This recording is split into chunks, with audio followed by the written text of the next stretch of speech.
Hello everyone, happy iPhone 7 day. This is appleandapps.com and we're checking out the iPhone 7 32GB black matte version.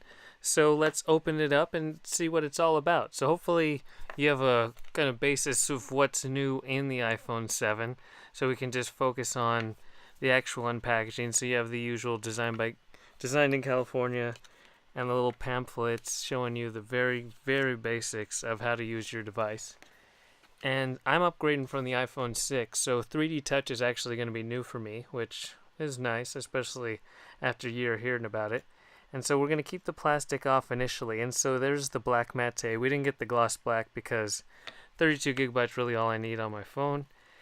And so here's also the new headphones, and right on the back is the adapter from Lightning to the 3.5mm headphone jack, because the iPhone 7 doesn't have that headphone jack. So you get the dongle and then the headphones have a Lightning essentially connection at the end rather than the headphone port.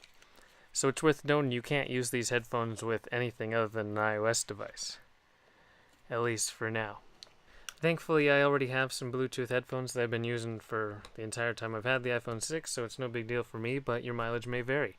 So let's turn this device on and see the usual setup process that you would expect. It's just like iOS 10 on any existing device you might have. So we got to activate the phone. We'll be back, and so cut that out, and then Touch ID, set that up as well. Wi-Fi, iTunes, iCloud. We'll set that all up. Passcode so you don't have to see it. Apple Pay, all that good stuff. So as we're cycling through all this stuff, iPhone 7 is pretty much like the iPhone 6s in terms of outwards appearance, but the home button's new, and so you can customize it. There's 3 degrees of taptic engine, so you can have a soft push, a really heavy push, or right in the middle. I'm just going to pick the medium second choice for now, and let's get this home screen going. So the apps are going to be largely the same as you come to expect. And so you have raise to wake, and then right on your lock screen you access your widgets, and then you can also swipe to the camera. The camera has the new optic image stabilization. Don't know if you can tell just from that quick screenshot right there, or picture right there. Let's actually take the plastic off and see how this black is. I've been using the white iPhone 6, the silver version, so black's a nice change of pace, and this matte really looks good. I don't know if the camera fully picks up on it. The black Apple logo, just everything seems, even the button, it's not as glossy, so it fits in with that matte look. And then there's the new speaker sound.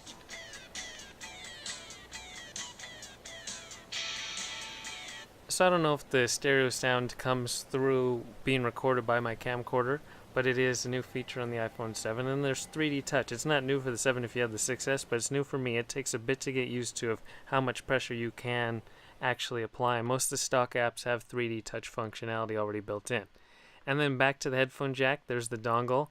Just all you have is that Lightning connector on the bottom, and since that headphone jack's not there, in its place, that's where Apple has put the taptic engine to give you feedback on the home button without it actually being a button, and it works pretty well in just the initial testing.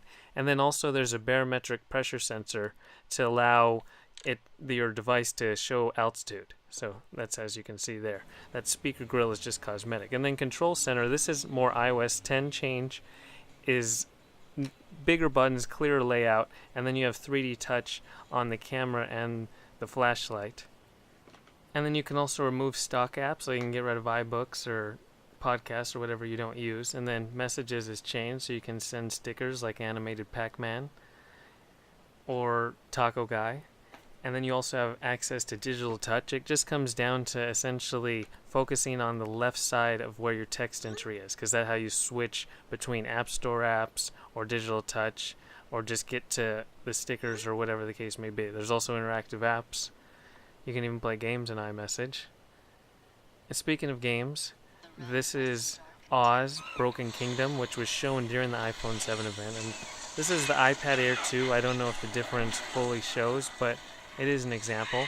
And that's pretty much the iPhone 7. We hope you enjoyed Apple and Apps unboxing video, and we'll talk to you next time.